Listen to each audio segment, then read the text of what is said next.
A, I don't know how to do this, but I hope this work because मैं explain करने और describe करने में बहुत बुरा हूँ। एक्साइटेड होके सब कुछ खिचड़ी बना देता हूँ। This has to work. I mean I really need to talk about this show. Lost जो 2004 में आया था और जिसके टोटल 6 सीजन है एंड ओवरऑल कहूँ तो it is like go for it for me and I won't mind अगर आप ये वीडियो यहीं पर पॉज करके आप शो देखने चले जाओ। I won't mind but I really wish कि आप ये वीडियो देखो because I really need to talk about this show and I want to know कि अगर आप में से किसी ने भी शो देखा है तो आपको कैसा लगा। कोशिश करेंगे कि स्पॉइलर फ्री रखे पूरा वीडियो बट अगर कहीं भटक जाता हूँ तो नीचे मैं एडिटिंग में टाइम स्टेप लगा दूंगा तो आप स्किप कर सकते हो। 2004 में ये शो आया था। टोटल 6 सीजन थे और पर्सनली मेरी बात करूँ तो season 1, season 2 and season 5 it's like peak for me. बहुत ही बढ़िया, मजा आ गया, total binge worthy. And season 3 की बात करूँ तो it is my least favourite. I mean it's not even my favourite. क्यों, आगे चल के बात करेंगे। Season 4 was good compare to season 3, काफी बढ़िया था। जिसके पीछे का मेन रीजन मैं कहूंगा कि इन्होंने एपिसोड काफी कम कर दिए थे। आई थिंक 15 ही एपिसोड थे शायद, अगर मैं गलत नहीं हूँ। And season 6 I am still confuse about season 6 क्योंकि काफी मिक्स्ड फीलिंग है बिकॉज सीजन 1 से सीजन 6 तक की जो जर्नी थी वो काफी बढ़िया थी। एकदम ऐसे पर्सनल कनेक्शन वाली फीलिंग आ जाती है। बट सीजन 6 का फिनाले, सीरीज फिनाले काफी अंडरवेलमिंग था। मैंने काफी कुछ एक्सपेक्ट किया था इस फिनाले से बट नहीं, काफी अंडरवेलमिंग। बट इसका मतलब ये नहीं है कि मैं शो को हेट करता हूँ। आई लव दिस शो, मुझे बहुत ही पसंद आया। It's like one of my favourite now. And show का बेसिक प्लॉट यह है कि ओशियनिक 815 नाम की एक फ्लाइट होती है जो सिडनी से एलए फ्लाई कर रही होती है एंड मिड एयर में वो ब्रेक हो जाती है, उसके 2 टुकड़े हो जाते हैं एंड पैसिफिक आइलैंड में जाके वो क्रैश हो जाती है। एंड वो फ्लाइट क्यों क्रैश हो जाती है उसके पीछे का रीजन भी हमें सीजन 2 एंड सीजन 5 या सीजन 6 में बताते हैं, विच इज वेरी ग्रेट। और जिस तरीके से वो दिखाते हैं ना वो और भी बढ़िया है। मतलब ये शो तुमको कभी पूरी सच्चाई एक साथ नहीं बताता, टुकड़ों टुकड़ों में बताता है। इट्स लाइक तुमको सिर्फ आधी सच्चाई बाकी है, उसके बाद का कुछ भी हो सकता है। You never know. I guess writer को भी नहीं पता होगा बट हाँ, इट वॉज गुड। और इससे होता क्या है कि वो एक मिस्ट्री हमारे दिमाग में बनी रहती है। लाइक कांस्टेंट क्वेश्चन चलता रहता है कि क्यों हो रहा है, कैसे हो रहा है। बढ़िया। तो आजकल इतना सारा कंटेंट कंज्यूम कर लिया है कि काफी कुछ प्रेडिक्ट कर लेते हैं। इजी हो जाता है प्रेडिक्ट करना एंड उसमें भी ऊपर से पता नहीं कौन खबरी है, कौन सी आत्मा है जो इंस्टाग्राम को जाके सब कुछ बता देता है। शो खत्म होने से पहले उसकी रीलें आ जाती है। आई मीन क्या करूँ इसका, तुम स्पॉइलर बता रहे हो मुझे। It was such a mess. Like तुम बहुत ही एकदम इन्वेस्ट होके शो देख रहे हो और सडनली एक स्क्रॉल में ही तुम्हारा पूरा जो एसेंस था सीरीज का वो खत्म। तुमको पता चल जाता है कि क्या हो रहा है, कैसे हो रहा है। जो मिस्ट्री तुम इतने टाइम से मतलब होल्ड करके रख रहे थे वो सिर्फ एक स्क्रॉल में बर्बाद। तो बहुत ही बुरी चीज है। खैर ठीक है, शो के बारे में बात करते हैं। वेयर सी इसी के बारे में बात कर रहा था, बातों बातों में भटक जाता हूँ कहीं पर भी। कहाँ पर थे हम लोग? Yes, half truth. शो हमको सिर्फ आधी सच्चाई बताता है और वो चलता है लाइक सीजन 6 तक। वो ऐसा भी नहीं करते कि तुमको कुछ नहीं बताते और ऐसे तुमको तड़पाते हैं, बट नहीं, थोड़ा बहुत बताएंगे, थोड़ा बहुत बात के लिए बचा कर रखेंगे, जो मुझे अच्छा लगा स्पेशली सीजन 1 एंड सीजन 2 में। सीजन 3 में तो बताऊंगा। अगर आप लोग आइलैंड से निकलना भी चाहो तो भी आइलैंड आपको निकलने नहीं देगा। अगर आप लोग नाव बनाकर निकलने की कोशिश कर रहे हो तो आइलैंड आपको नहीं जाने देगा। आइलैंड आपको कहीं पर भी नहीं जाने देगा। अगर गलती से निकल भी गए तो भी आपको वापस बुलाएगा। उन्हें नाव बना ली, आप लोग निकल गए तो भी घूम फिर के आप लोग वापस आइलैंड पर ही आओगे। The island won't let you live, that's the thing. आप लोग फंस गए उधर, आप लोग कुछ भी कर लो, कितना भी कर लो, आइलैंड आपको बाहर नहीं निकलने देगा। Now this is your life, you have to be there, you have to survive, that's it. Okay, तो सीजन 1 और सीजन 2 के बारे में बात करें तो सबसे पहले one of the best pilot I have ever seen. उन्होंने कैसे पुल ऑफ कर लिया, लॉजिस्टिकली कैसे पुल ऑफ कर लिया। उन्होंने रियल लोकेशन पर जाके शूट किया है, जंगल जंगल लगता है, आइलैंड आइलैंड लगता है, बीच बीच लगता है। वो लगता है कि वो लोग खोए हुए हैं, दे वर लॉस्ट। वो हमको फील होता है, लाइक वो सर्वाइवल वाली चीज मतलब काफी हिट करती है, देखने में एकदम मजा आ जाता है। And as we know that the island is the main character of this show. कितना बढ़िया आइलैंड को कैरेक्टराइज किया है, like I can't imagine, like मतलब मुझे वो राइटर्स रूम में बैठना है, वो जानना है कि लाइक तुम लोगों ने क्या क्या सोचा था। तो बहुत ही बढ़िया लगा। जो मिस्ट्री क्रिएट करता है ना आइलैंड, लाइक हर एक मिनट में तुमको सरप्राइज करता है। तो it's a slow one series, आपका पेशेंस टेस्ट करती है, आपका टाइम मांगती है। एकदम वो जाकिर खान ने बोला था ना, एकदम ऐसे धीमी आंच पे शो करता है, बिल्कुल वैसी वाली चीज है। But I mean I think season 1 and season 2 काफी वेल बिल्ड सीजन है, क्योंकि उस प्लेन क्रैश में करीब 40 to 45 सर्वाइवर्स थे, और सीरीज उनमें से काफी सारे कैरेक्टर पर अपना फोकस देती है, वो कैरेक्टराइजेशन को काफी टाइम देती है। And I am not even complaining about it, मुझे पसंद आया, वो जरूरी भी था। सीरीज अपना पूरा टाइम लेती है कैरेक्टर्स को बिल्ड करने में, and which was totally necessary.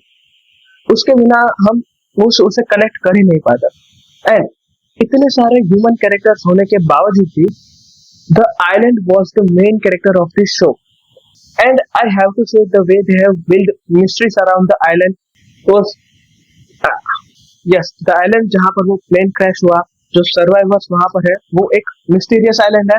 Main land पर इस आइलैंड के बारे में कोई भी नहीं जानता, सिवाय गिने चुने कुछ लोगों के, द बैड पीपल। आइलैंड पर पोलर बियर है, आई मीन पैसिफिक आइलैंड में एक पोलर बियर। आइलैंड की अपनी एक हिस्ट्री भी है। तो yes, I mean island is filled with mysteries and history. इस शो की स्टोरी टेलिंग और स्क्रीन प्ले का स्ट्रक्चर भी काफी बढ़िया है। आई लाइक द वे दे है show the flashback of all the characters. तुमको सब कुछ एक साथ नहीं बताते, एकदम छोटे छोटे पोर्शन में बताएंगे। फॉर एग्जाम्पल, फ्लाइट में बैठने से पहले एयरपोर्ट पर उस कैरेक्टर के साथ क्या हो रहा था, इतना ही बताएंगे, वो पूरा खींच के नहीं लेकर जाएंगे। उनके साथ है पूरी स्टोरी, बट वो तुम्हें पीसीस में बताएंगे कि अभी के लिए तो इतना ही रख, बाकी मैं बाद में लिख के आता हूँ। सो हाँ, something like that. And yes, सबसे जरूरी बात जो मैं मेंशन करना भूल गया, इन पहले 2 सीजन में जो सर्वाइवल वाला फैक्टर है ना, वो पीक है भाई, पीक। ये सर्वाइवल वाला फैक्टर ही तुमको पहले 2 सीजन बिंज वॉच करने के लिए मजबूर कर देगा। और वही चीज मेरे साथ हुई। मैंने जनवरी के एकदम एंड में ये शो देखना शुरू किया था, और मैंने सोचा था कि रोज का एक एपिसोड देखूंगा, दैट्स इट। पहले 4-5 दिन ही हुआ, फिर भाई मुझसे कंट्रोल ही नहीं हुआ, मैंने 3 दिन में सीजन 1 और सीजन 2 दोनों खत्म कर डाले।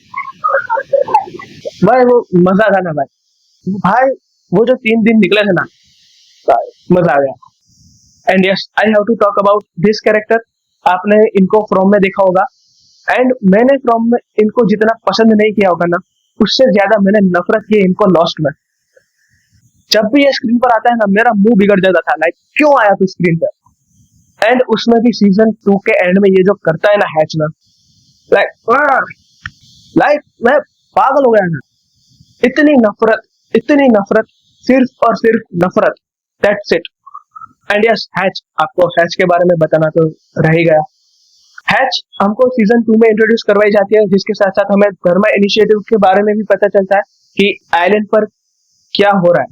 लाइक मैं ज्यादा बोलूंगा तो स्पॉइलर वाली टेरिटरी में चला जाऊंगा, but let me think, spoiler ना दो। सो हैच एक लैब काइंड ऑफ थिंग है जो धर्मा इनिशिएटिव वाले लोगों ने बनाई होती है। अब धर्मा इनिशिएटिव क्या है वो स्पॉइलर टेरिटरी हो जाएगी, बट हाँ, उन्होंने एक अंडरग्राउंड लेबोरेटरी बनाई होती है, और हैच का भी वो टाइमर काउंटडाउन वाली चीज, भाई बहुत ही मस्त। मैंने रिपीट में देखा था वो, बहुत ही मस्त। हाँ, that's it about season 1 and 2। Now season 3। Season 3 मुझे इसीलिए पसंद नहीं आया कि उसमें साफ साफ दिख रहा था कि ये लोग सिर्फ खींच रहे हैं। They just want to complete their 25 episode वाला स्लॉट, नथिंग एल्स। प्लस एक और चीज जो सीजन 3 के अगेंस्ट में काम करती है, वो थी कि सीजन 3 में सर्वाइवल वाला फैक्टर पूरा खत्म हो जाता है, क्योंकि सीजन 2 के एंड में हमें बेन लाइनस दिखाया जाता है, one of the best character return. भाई वो बहुत ही बढ़िया कैरेक्टर लिखा है, ना आप उसको पूरी तरह से नफरत करेंगे, ना आप उसको पूरी तरह से मोहब्बत करेंगे। वो बहुत ही कॉम्प्लेक्स रिलेशन है उसके साथ, बहुत ही बढ़िया लिखा है। तो because of Ben Linus we now have a face to hate, to know कि यहाँ से थ्रेट आ सकता है। सीजन 1 और सीजन 2 में वो जो एंटिसिपेशन था ना कि कहीं पर भी खतरा हो सकता है, कहीं से भी हमला हो सकता है, वो सीजन 3 में पूरा खत्म, कुछ भी नहीं, क्योंकि now we have the face कि हाँ यही वो बंदा था जो कर रहा था। ये ये आपने नोटिस किया होगा तो हॉरर मूवी में काफी होता है कि जब तक तुमको वो भूत का चेहरा नहीं दिखाते ना तब तक तुमको डर लगेगा। वो एंटिसिपेशन वाला खेल है पूरा। जैसे ही तुमको वो भूत या जो भी है वो दिख जाता है, तुम्हारा डर खत्म हो जाए, खत्म है। तो हाँ वो एंटिसिपेशन वाला पूरा फैक्टर खत्म हो जाता है, तो वो चीज भी चली जाती है सीजन 3 में। काफी सारे फिलर्स वाले एपिसोड है, फॉर एग्जाम्पल वो पैरालिसिस वाला, आज तक मुझे नहीं पता चला कि उस एपिसोड का क्या मतलब था ना, उसको कहीं पर भी यूटिलाइज नहीं किया। आगे चल के सीजन 6 में या सीजन 5 में सिर्फ एक लाइन में उसको सिर्फ एक रेफरेंस दिया है, वो भी सिर्फ रेफरेंस, नथिंग एल्स। सिर्फ एक चीज मुझे जो सरप्राइजिंग लगी थी वो ये थी कि अब तक वो लोग सिर्फ हमें फ्लैश बैक दिखा रहे थे, पहली बार उन्होंने फ्लैश फॉरवर्ड दिखाया, लाइक आगे क्या हो रहा है, एंड उन्होंने ये रिवील नहीं किया था कि ये फ्लैश बैक है या फ्लैश फॉरवर्ड। आई गेस यहाँ पर मैं स्पॉइलर की तरफ जा रहा हूँ, क्योंकि हमें पहले से यही दिखाया था कि जो आइलैंड पर चल रहा है वो अभी की टाइमलाइन है और जो मेन लैंड पर चल रहा है वो फ्लैश बैक है। मगर सीजन 3 में जो मेन लैंड पर चल रहा है वो फ्लैश फॉरवर्ड है, यानी कि आगे की कहानी, मतलब कि कुछ लोग आइलैंड से निकल गए। और ये फ्लैश फॉरवर्ड वाली थिंग उन्होंने एकदम एंड में रिवील की थी कि हाँ ये लोग अब आइलैंड से निकल चुके हैं। But we still have 3 seasons left and as we know island will never let you live, उनको वापस आना ही पड़ेगा। तो yes that's it about season 3। Overall मुझे वो इतना पसंद नहीं आया था क्योंकि वो लिटरली खींच ही रहे थे और वो एंटिसिपेशन वाला फैक्टर भी टोटली खत्म हो चुका था। We have the face now, though Ben Linus was not the main villain, still वो एंटिसिपेशन वाला लेवल 90% तक रिड्यूस हो चुका था। Now we have the face to hate, that's it. Now season 4, and to be honest I don't have very much to talk about season 4, but the thing which works in favor of season 4 is उसके कम episode, I guess 13 या 15 episode ही है, और story एकदम crisp चलती है, कुछ भी फालतू की चीजें नहीं, एकदम ऑन द लाइन स्टोरी काफी बढ़िया प्रोग्रेस करती है। एक नया फैक्टर इंट्रोड्यूस होता है, spoiler alert, time travel. Yes time travel introduce होता है सीजन 4 के साथ और बहुत ही बढ़िया दिखाया है। लाइक वो एकदम लॉजिक लगता है कि हाँ यहाँ पर दिमाग लगाया उन्होंने और वो अच्छा स्क्रीन पर दिखता भी है। तो कंफ्यूजन जो क्रिएट होती है वो भी एकदम बढ़िया, मस्त मस्त मस्त। वेट वेट मैंने लिखा है, अगर सीजन 4 के बारे में कुछ रह गया तो मैं देख लेता हूँ। Well not about season 4 but season 3 को लेकर एक बात रह गई। सीजन 3 का पायलट भी काफी बढ़िया था, वो पूरा पर्सपेक्टिव चेंज कर देते हैं कि सीजन 3 हमें अदर्स के पर्सपेक्टिव से बताई जाती है। द अदर्स मतलब वो लोग जो उस आइलैंड पर ही रहते थे बट वो सर्वाइवर्स नहीं थे, वो लोग सर्वाइवर से पहले आए थे उस आइलैंड पर, mostly the people of Karma initiative. तो हाँ सीजन 3 का पायलट भी काफी बढ़िया था, वो पूरा अदर्स के पर्सपेक्टिव से शुरू होता है, वो भी मस्त पायलट था, बढ़िया। वो दिखाते हैं कि अदर्स के पर्सपेक्टिव से जो प्लेन क्रैश हुआ था उसके बाद क्या हुआ, it was a good one. And उसके साथ ही और नए कैरेक्टर्स इंट्रोड्यूस होते हैं, तो जो मेन सर्वाइवर्स थे उस पर से टाइम कट करके इनको टाइम दिया जाता है, इनको एस्टेब्लिश किया जाता है, और इसीलिए वो सीजन 3 थोड़ा नहीं जमता। And now season 5, best, one of my favourite. अगर शॉर्ट में कहूं तो season 5 it was dark before dark even exist. भाई जो टाइम ट्रैवल वाला कॉन्सेप्ट इन्होंने यूज किया था उधर, वो पूरा सर्कल कंप्लीट होता है इसमें। अरे स्पॉइलर के बिना कैसे कहूँ तुमको, सीजन 5 मतलब मेरे लिए सबसे बढ़िया था। 17-18 एपिसोड खत्म, बहुत ही बढ़िया, एकदम ऑन द पॉइंट, तुमको काफी सारी चीजों का आंसर देता है, काफी सारी नई मिस्ट्री क्रिएट होती है। वो धर्मा इनिशिएटिव की पूरी हिस्ट्री बताते हैं, उन्होंने क्या क्या किया, 1970s में क्या क्या हुआ, इन्होंने क्या क्या कांड किया, और जब इनको पता चलता है कि they were the reason for that plane crash, भाई वो पूरा माहौल था। मतलब हाँ एक चीज है कि डार्क देखने के बाद ये सब चीजें काइंडा एंटिसिपेट कर लेते हो तुम लोग, बट स्टिल वो मजा ही अलग है देखने का। पूरा टाइम ट्रैवल वाली चीज चलती है, और वो इतनी बढ़िया तरीके से एग्जीक्यूट किया इन लोगों ने, मानना पड़ेगा। काफी बढ़िया तरीके से लिखा है और उससे भी ज्यादा बढ़िया तरीके से इस सीजन को एग्जीक्यूट किया है। तुमको एक मोमेंट पर भी ऐसा नहीं लगेगा कि तुम कुछ फालतू की चीज देख रहे हो। और जब तुमको पता चलेगा कि प्लेन क्रैश होने की असली वजह क्या थी, तो डार्क देखने के बाद ये सब चीजें थोड़ी एंटिसिपेट हो जाती है कि ये होने वाला है। बट स्टिल वो जो देखना होता है ना, जो हम इंतजार करते हैं कि हाँ ये हो रहा है, ये हो रहा है, यही होने वाला है, बहुत ही बढ़िया एक्सपीरियंस होता है वो। It was great. और लॉजिकली भी वो शो काफी बढ़िया चलता है। तुमको ऑलमोस्ट हर चीज का रीजनिंग दिया जाता है, ऐसा नहीं कि लॉलीपॉप दे के छोड़ दिया। It goes very well. और हाँ, सीजन 5 का Cliff hanger, I don't know उस टाइम पर लोगों ने 6 महीने कैसे इंतजार कर लिया होगा। इट वॉज सो ग्रेट भाई, दे वेंट ऑल इन।